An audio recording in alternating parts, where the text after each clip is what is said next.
March 2020. I'm standing in a grocery store watching a woman cry. Not quietly. The kind of crying where your whole body shakes and strangers look away because they don't know what to do. She's staring at empty shelves. Flour, gone. Rice, gone.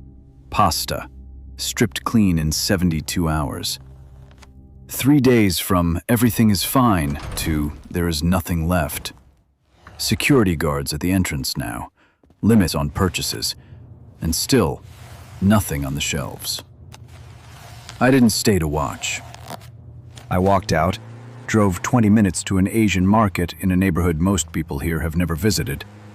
Full shelves, same products, different customers. Nobody panicking, nobody crying, nobody fighting over the last bag of rice. Why? Because they already knew. They'd seen this before, or their grandparents had, and the stories got passed down. Mine did too. That's exactly why I'm telling you now. The prepper industry is lying to you. Not about everything. About the things that matter most. They sell you survival kits for $200, $300, sometimes $3,000. Open the package and what do you find? Freeze-dried meals in tactical packaging, pouches designed to look military, labels that scream emergency rations. And the food inside tastes like cardboard soaked in disappointment. Shelf life? 25 years, they claim. Maybe, if you store it perfectly. In a climate-controlled bunker at exactly the right temperature and humidity. Never opened, never moved, never touched by light. In reality, same physics that works for their premium products works for rice you buy at Costco. Same oxygen, same temperature, same darkness, different price. They're not selling you food, they're selling you fear wrapped in marketing. And you're buying it. Let me show you what they're actually selling. A bucket of freeze-dried emergency food. 72 servings for $90. Sounds reasonable until you do the math. 72 servings of what? Each serving is about 200 calories. That's 14,000 calories total. Sounds like a lot. It's not. An adult needs roughly 2,000 calories per day just to function. More if you're active, more if you're stressed, more if it's cold and your body is burning energy to stay warm. 14,000 calories? That's 7 days for one person at minimal activity. Maybe 5 days in a real crisis. $90 for 5 days of survival. Now let me show you the alternative. A 50-pound bag of white rice costs about $20 at any bulk store. 50 pounds. That's roughly 80,000 calories. Enough to feed one person for 40 days. Or a family of 4 for 10 days. $20. Same physics, same storage requirements, same shelf life when stored properly. Different marketing, different price. Different outcome for your wallet. Stop. I'm going to show you something different today. Foods that last decades. Storage methods that cost almost nothing. And I'm going to tell you what nobody in the survival industry wants you to know. Because if you knew, you'd stop buying their products. Here's the uncomfortable truth. They don't want you prepared. They want you dependent. Dependent on their freeze-dried pouches, their subscription boxes, their tactical meal plans. A prepared customer is a customer who stops buying. An anxious customer keeps coming back. You don't want to hear this. That's exactly why you need to. Let me explain why food spoils. One word: oxygen. That's it. Not bacteria, not mold, not time itself. Oxygen. Everything else is downstream. Bacteria need oxygen. Mold needs oxygen. Oxidation, the process that turns your cooking oil rancid and your rice stale, needs oxygen. Remove oxygen, and you remove the clock. Below 1% oxygen, most biological processes stop. Food doesn't rot. It waits. NASA figured this out decades ago. The military figured it out before that. The survival industry knows it too. They just charge you $50 for what costs 50 cents. 1%. Remember that number. It's going to change everything you think about food storage. Let me take you back to March 2020 again. Different angle this time. Switzerland, one of the most prepared nations on Earth. Nuclear bunkers under most buildings. Government stockpiles of essential goods. A culture of readiness that goes back generations. Mandatory military service, civil defense training. A population that knows what to do when things go wrong. And what happened? The same thing that happened everywhere else. Flour vanished in 48 hours. Rice disappeared. Pasta shelves empty by day 3. In Zurich, a grocery store manager gave an interview. Shelves normally restock overnight, he said. Now they were empty 30 minutes after the morning delivery. People weren't buying for themselves. They were buying for fear, for uncertainty, for the nagging voice that says, "What if this gets worse?" Germany, same story. Different language, same panic. People fought, actually fought. Physical altercations in grocery stores over toilet paper and dried beans. In Germany, in 2020. In a country with one of the most efficient logistics systems on the planet. A country that prides itself on order and preparation. A woman in Munich was filmed attacking another shopper over a package of flour. The video went viral. Millions of views. Comments from around the world saying, "This could never happen here." It already was happening everywhere. And here's what nobody talks about. It wasn't a real emergency. Nothing was actually disrupted. Supply chains were stressed but functioning. Trucks were still running. Farms were still producing. Factories were still packaging. It was pure psychology. Fear spread faster than any virus. People saw empty shelves and bought more than they needed, which created more empty shelves, which created more fear, which created more buying. The spiral took less than a week to hit bottom. Think about that. The system was working. The supply chain was intact, and still panic, still empty shelves, still people fighting over basic goods. Now imagine something real happens. A grid failure that lasts more than a few hours. A major port closure that disrupts shipping for weeks. A fuel shortage that grounds trucks. An actual disruption that lasts weeks instead of days. What do you think those same people will do? The ones who fought over toilet paper when nothing was actually wrong. They already showed you who they are. And then what? You don't want to think about it. That's exactly why you need to. Let's talk about food. Not survival food, not prepper food. Real food.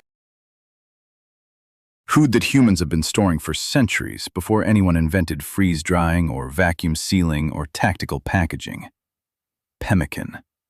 You've probably never heard of it, or if you have, you think it's some kind of historical curiosity, something from a museum exhibit about the Old West. It's not.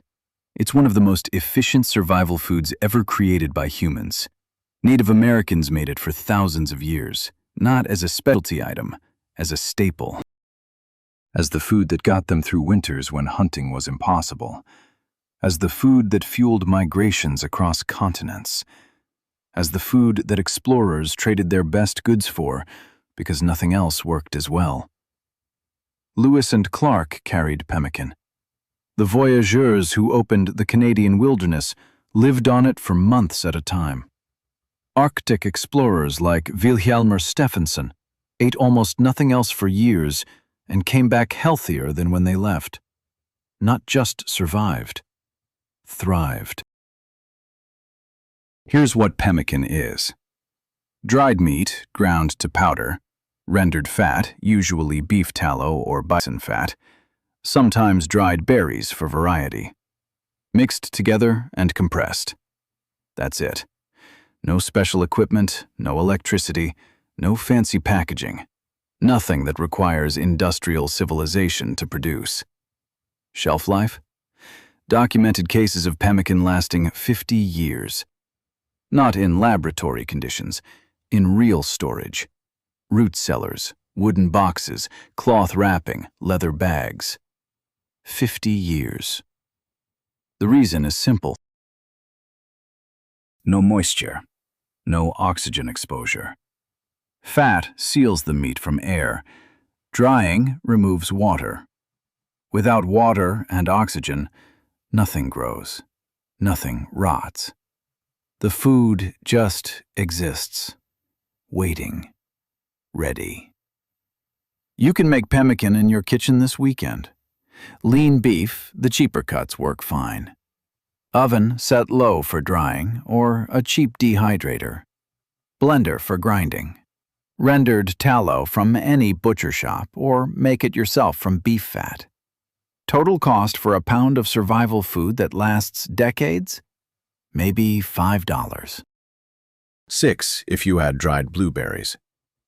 Compare that to the $80 premium survival rations in the tactical packaging. The ones that taste like cardboard. The ones that need to be reconstituted with water. The ones that depend on complex supply chains and industrial processes. Same physics, different marketing, different price. Same survival. Hardtack. Even simpler. Flour, water, salt. That's the entire ingredient list. Mix it, roll it flat, bake it until it's dry as a bone. Poke holes in it to let moisture escape. Let it cool completely. Store it somewhere dry. Civil War soldiers carried this in their packs. They called it worm castles and sheet iron because it was so hard you could break teeth on it. They joked about it. They complained about it. And they survived on it when nothing else was available. Sailors crossed oceans with hardtack as their primary carbohydrate. Months at sea, no refrigeration, no resupply, just barrels of this stuff in the hold. Sometimes it got weevils. They ate it anyway, usually at night so they couldn't see what was moving.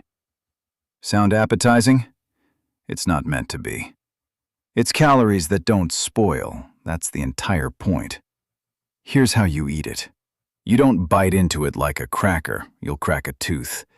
You soak it. Add it to soup, it becomes edible. Break it into stew, it stretches your food. Soak it in coffee or tea until it's soft enough to chew. What was rock hard becomes something your body can process. A sheet of hardtack provides roughly 350 calories. Dense, shelf-stable, essentially immortal if kept dry. Archaeologists have found edible hardtack in Civil War sites. That's 150 years old. Still technically edible, though nobody recommends trying it. Cost? A bag of flour, maybe $2. Yields enough hardtack to last weeks. No electricity required to make it, no special equipment. A fire or oven, a flat surface, your hands. That's it. The survival industry wants you to believe you need their specialized products, their freeze-dried technology, their space-age packaging. They don't tell you that soldiers have been surviving on flour and water for millennia. Ghee, clarified butter.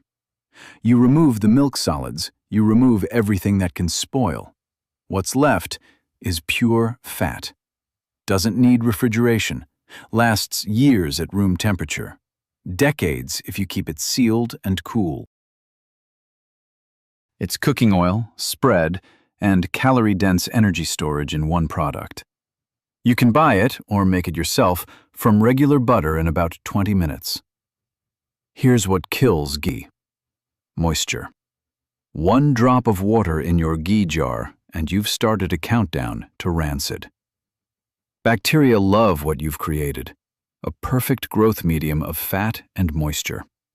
This is why traditional cultures stored ghee in clay pots with tight seals in cool, dark places. Not because they understood microbiology, because they learned from generations of watching food spoil. You're going to make this mistake. Most people do. They think airtight means moisture-proof. It doesn't. You need to start with dry product and keep it dry. Stop for a moment. Look at your pantry right now. What's in there?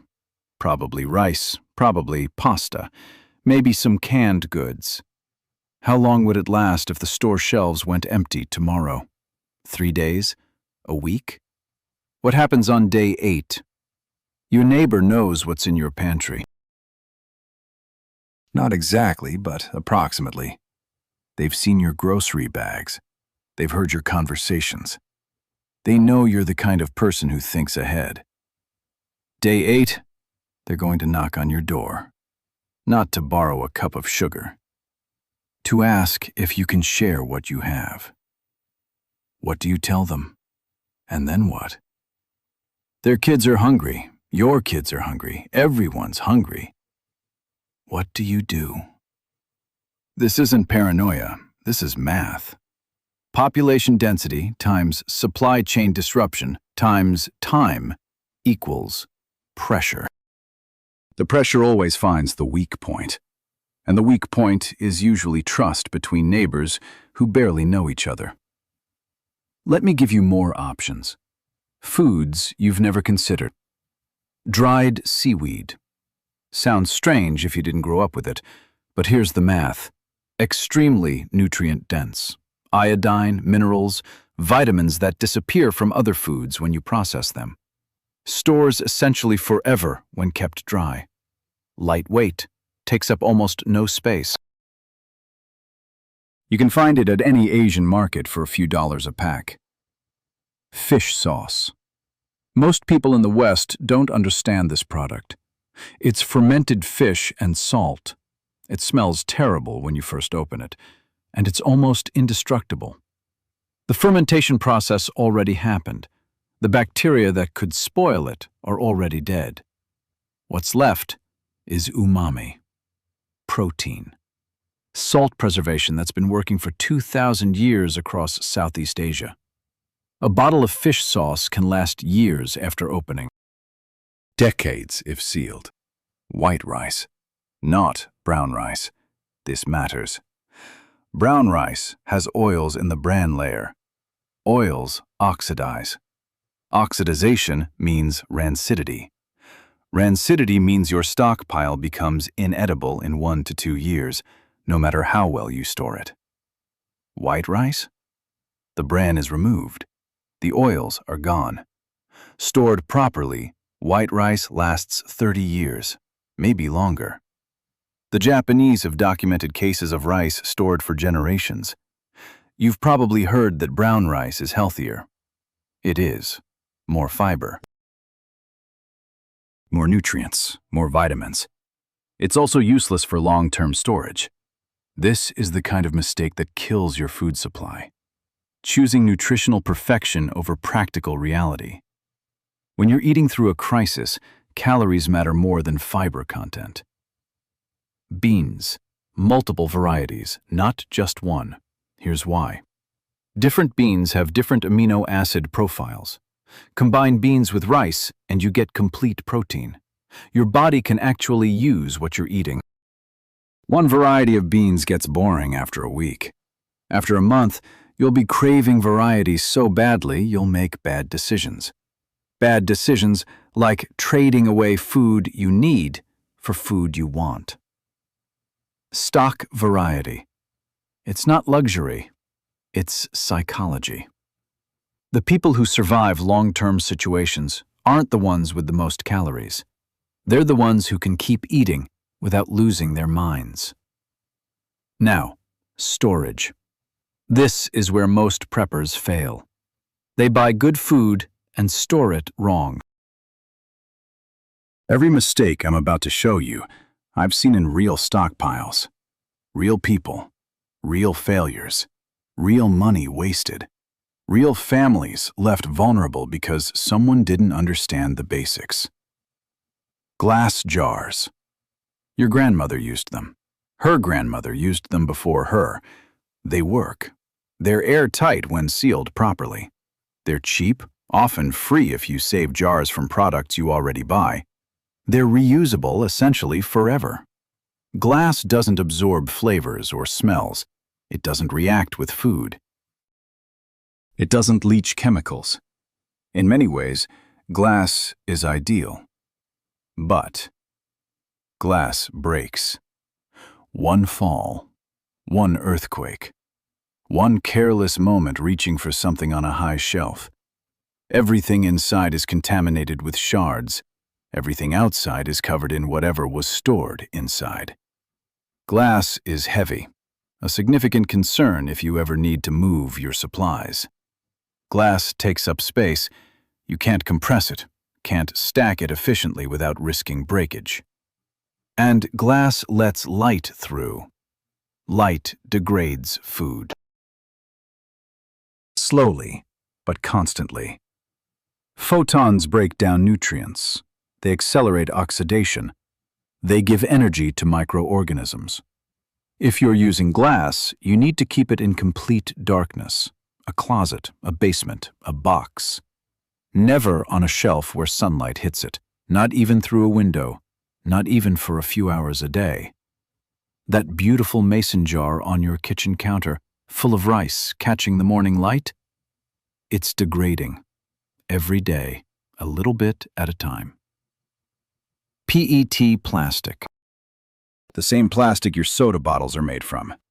Better than you'd think. Food grade. FDA approved for food contact. Airtight when sealed properly. Lighter than glass, much lighter. Won't break, bend it, squeeze it, drop it, it survives. Transparent, so you can see what's inside without opening it. But, and this is important, PET is not impermeable. Oxygen molecules are small. PET molecules are arranged in chains with tiny gaps between them. Oxygen slowly migrates through the walls. Very slowly, imperceptibly slowly. But over years, over decades, it adds up. The seal might be perfect, the lid might be airtight, and still, oxygen creeps through the walls themselves. PET is good for medium-term storage, 5 years, maybe 10 if conditions are ideal. It's not forever. Mylar bags with oxygen absorbers. This is the answer. This is what changes everything. Mylar is aluminum. Not aluminum-coated plastic, actual aluminum, bonded to food-grade polyethylene. Aluminum is a complete oxygen barrier. Perfect. Absolute. Nothing gets through. Not oxygen, not moisture, not light. Nothing. Oxygen absorbers are small packets, usually containing iron powder and salt. When exposed to air, the iron rusts. Rusting consumes oxygen. The iron oxidizes instead of your food. Once the oxygen inside the sealed bag is gone, it stays gone. No way in. Nothing to degrade your supplies. Together, Mylar and oxygen absorbers create a microenvironment with essentially zero oxygen. The low 1%, often below 0.1%. At those levels, nothing happens. No oxidation, no bacterial growth, no mold, no degradation. Time stops for your food. Cost? 100 Mylar bags with absorbers runs about $30 online. That's 30 cents per container. Inside each one, You can store 5 to 10 pounds of rice, beans, flour, or grain that will last decades. Not 5 years. Not 10 years. Decades.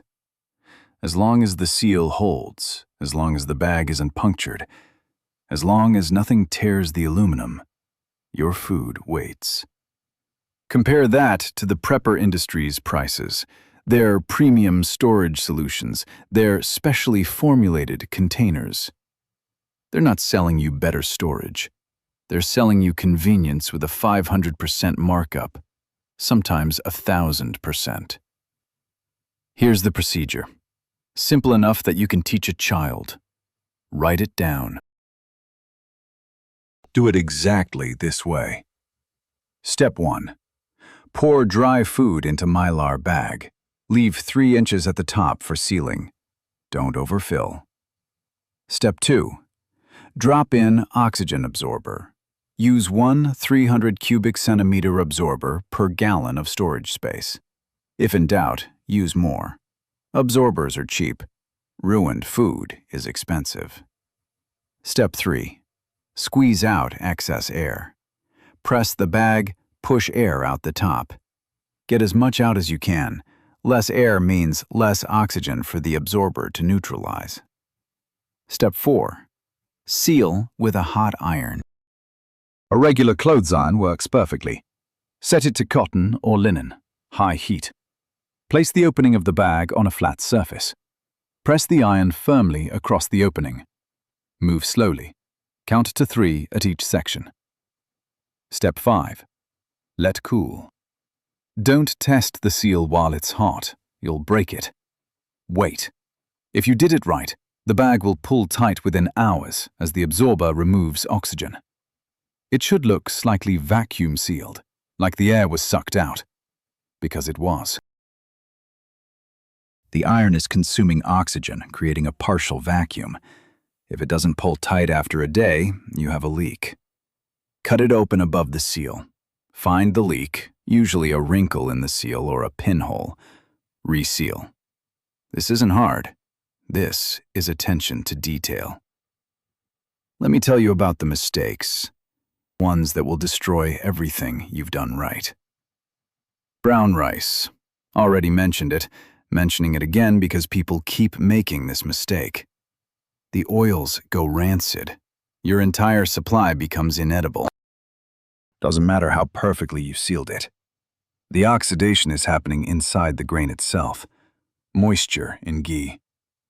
1 drop. That's all it takes. Bacteria colonies can double every 20 minutes in optimal conditions. You won't see it. You won't smell it. Until suddenly your ghee is rancid and covered in mold. Clear plastic for oils. Any oils. Cooking oil, olive oil, coconut oil. Light causes photodegradation. The oil breaks down chemically. It doesn't spoil in the traditional sense. It becomes something your body can't process, maybe toxic. At minimum, useless as nutrition. Storing food near heat sources. Temperature matters. Every 10 degrees Celsius above optimal roughly halves the storage life. Your garage in summer hits 40 degrees. That's 10 degrees above optimal, which means your 30-year rice is now 15-year rice. If it happens every summer for 10 years, you have nothing left. Not rotating stock. You buy 100 pounds of rice. You seal it perfectly. You store it properly. 3 years later, you buy another 100 pounds. You put it in front of the old stock. 5 years pass.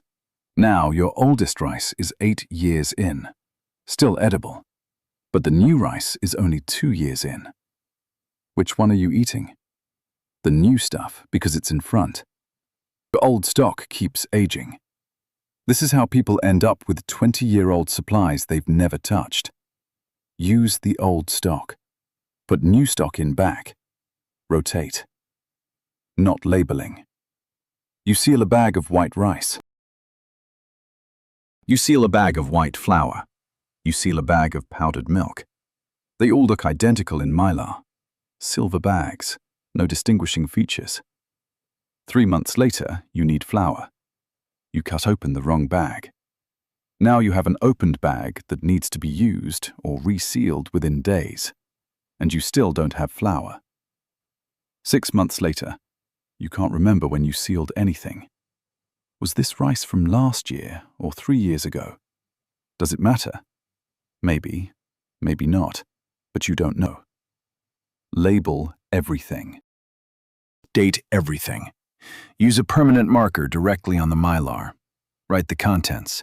Write the date sealed. Write the weight. Your memory is not as good as you think it is. Nobody's memory is. In a crisis, when you're stressed, when you're tired, when you're making decisions at 3 in the morning, you will not remember which bag is which. The marker remembers for you. Stop. Here's your action plan. 5 steps. Start today. Step 1. Audit what you have. Go to your pantry right now. List everything. Note quantities. Note expiration dates. You probably have more than you think. You definitely have less than you need. Step 2. Buy 20 pounds of white rice. Not brown, white. 1 bag from any grocery store. Cost $15, maybe $20. That's approximately 35,000 calories. Enough to feed 1 person for 2 weeks on reduced rations. Step 3. Order mylar bags and oxygen absorbers. Online, any vendor. $30 for enough supplies to secure hundreds of pounds of dry goods. They'll arrive in a week. Step 4. When the supplies arrive, seal your rice. Follow the procedure I described. It takes 10 minutes. That's 10 minutes for food security that lasts decades. Step 5. Add 1 item per week. Just 1. Beans this week, salt next week, ghee the week after. Don't try to build a 1-year supply overnight. You'll spend too much money, make mistakes, and get overwhelmed. Slow and steady. 52 weeks from now, you'll have a stockpile that most people can't imagine. That's it. 5 steps. Total cost for the first month, maybe $60. Total time, maybe 2 hours. What you get? Peace of mind that no amount of tactical gear can buy. Here's what I want you to remember. The woman crying in the grocery store didn't fail because she was weak. She failed because she trusted a system that wasn't designed to protect her. She believed the shelves would always be full. She believed someone else would handle the problem. She believed she had time. She was wrong. You're not going to be her. You're watching this video. You're taking notes. You're going to do something different. But here's the uncomfortable part. Knowing isn't enough. Reading isn't doing. Watching isn't preparing. That neighbor who knows your grocery habits, they're watching this video too. Maybe. Or maybe they're watching Netflix. Maybe they're scrolling social media. Maybe they're trusting the same system that failed that woman in March 2020. When the next disruption comes, and it will come, because it always does, there will be 2 kinds of people. The ones who prepared, and the ones who wish they had. You don't want to hear this. That's exactly why you need to. The best time to start was 10 years ago. The second best time is today. The worst time is when the shelves are already empty and your neighbor is at your door. Choose.